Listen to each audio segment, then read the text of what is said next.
When the lawyer finished reading the will, I thought it was a joke. He said my father left me money. He said there was a list. He said I had to ruin 10 people to get the rest. It landed in my chest like a physical thing. $2 million if I completed every name on that paper. Partial payments for partial ruin. The names were specific. Names I knew. Names that had once mattered to me. My brother, my therapist, my oldest friend, my boss, a teacher who used to make jokes during parent nights, the person who bullied me in high school, a pastor, a coworker who always complimented my lunches. He had circled one name and underlined another. He had written short, cold notes next to a couple. Ruin legally, avoid violence, public humiliation preferred. I wanted to walk out. I wanted to spit on the sheet and throw it in his coffin. Instead, I sat, and the lawyer read the mechanics. Evidence submitted. Receipts. Bank transfers. He said the bank would release money in stages. He said the clause was legally binding in the state because he had a lawyer draw it up. My father had been meticulous when he wanted to be. My father was a man who loved tests. He loved making people prove themselves. Growing up, he had me climb metaphorical ladders for his approval. Pass the test and the nod. Fail, and he had a way of making your failure small and then public. For years, I had chased that nod. I still wanted it after he was dead. The will smelled like the same old game. My friend Maya was the first person I told, because I needed someone to say this was insane. She sat across from me in the diner and said it was insane. She said I had to burn the will and call the lawyer back and demand a different estate plan. She said there was no moral justification for destroying people's lives for a bank account. She also said, quietly, you could take the money and use it to run. Start fresh. Move to a different state. She knew my student loans, my overdraft messages, the landlord's threatening emails. She knew what it felt like when the world looked at you and decided you were replaceable. The first crack was practical. I was behind on rent. Sam, my brother, had already walked out of the reading room and refused to hear it. He texted one word, not mine. My therapist called and said I sounded flat, and I lied and said I'm fine. That night, I opened the first file. My father had left a small binder of black and white photocopies. Receipts, names, dates. He had always kept a ledger. For some of the people on the list, there were real things in those pages. For others, there were notes that smelled like rumor and memory. The binder became a weapon and a map. I told myself I would only ruin people who deserved it. My moral scale had always been a little crooked. I justified the first one easily. The coach who had targeted boys in the locker room. I hired a private investigator. The PI found old emails, a bank transfer to an unlisted account, a pattern of invitations after games. I leaked the right documents to the right reporter. The article ran, the coach resigned within 48 hours. Social feeds filled with threads and outrage. A public photo of him with his grandchildren disappeared from his LinkedIn. Money came days later. The bank wired me enough to clear rent and pay off one small debt. There was a satisfaction I hadn't expected, the same twitch of power I'd seen so often in my father's face. People started calling me brave. The coach's victims thanked me in messages that said thank you and I'm sorry, like guilt and gratitude in equal measures. I let the message hang there, like a feather on my chest. Maya stopped answering my texts. My brother texted only once. I can't believe you. He accused me of becoming my father. He was right, and I felt it like a slap. But the account balance healed something raw inside me. Money buys a certain silence. It buys different problems too. The next name on the list was older and complicated. My therapist. When I saw that name, my stomach dropped. My therapist was the person who had taught me how to breathe. She had helped me when panic tightened my throat at the idea of being unlovable. She had sat in the small chair across from me and said, slowly, you can make other choices. My father had circled her name and written a note about credibility. Destroy reputation, discredit trust. I thought maybe it was a mistake. My father liked to control narratives. Maybe he was trying to test me again.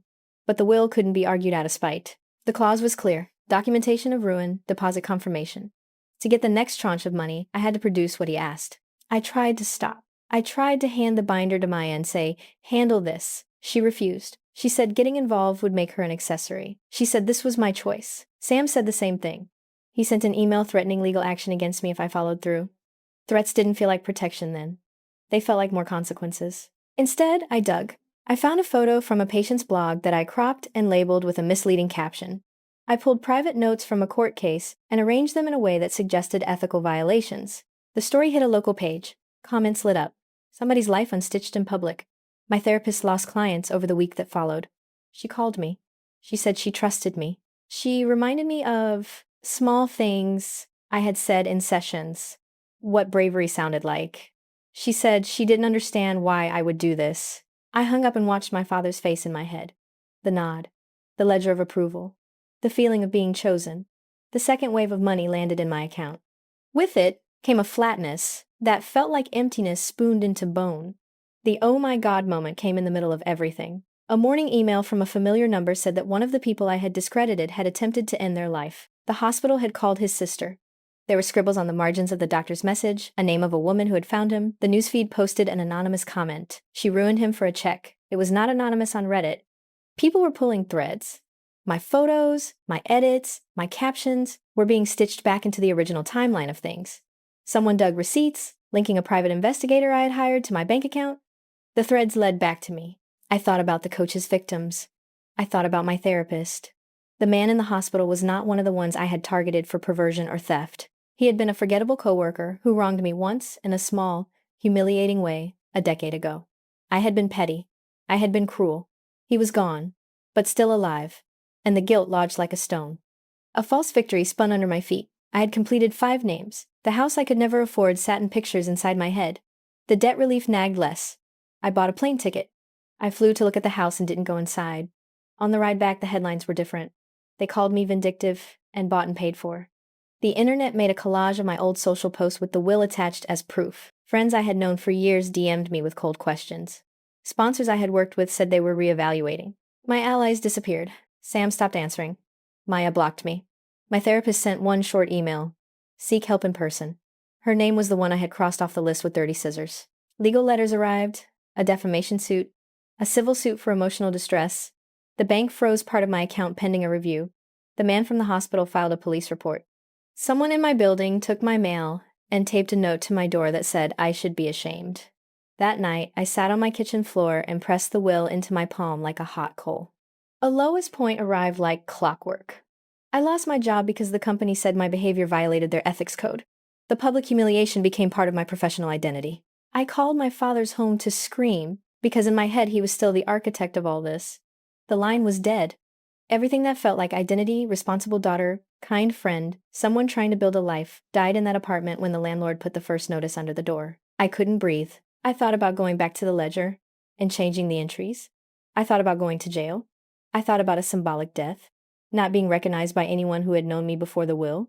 I hit a point where I couldn't pretend that the money had been worth the people. I sat down and made a list of everyone I had hurt, and then another list of what I could do. I went to the police with the binder. I confessed. Not everything at once, but the parts that mattered. I told the truth about the fabrications. I handed over the private investigator's receipts, the bank transfers, the chain of emails. I said I would cooperate in any criminal investigation. I said I wanted to make it right, and my voice was small and raw and absurd. The new strategy wasn't forgiveness. It was accountability. I hired a lawyer with the deposit I had left and negotiated to surrender the rest of the money into a trust to pay restitution where possible.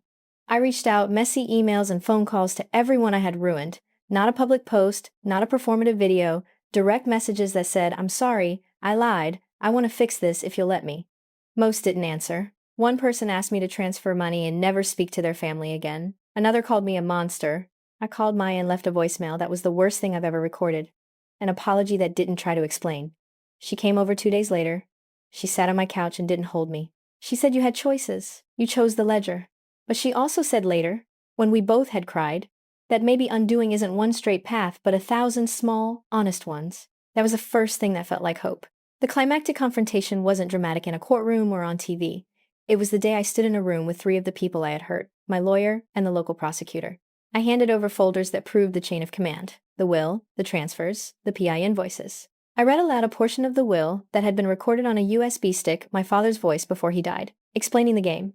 He said he wanted to know whether I would be like him. He said he had always judged fit to make me choose. Hearing him there felt like the final insult and the final truth. The prosecutor didn't care about his motive. She cared about my actions.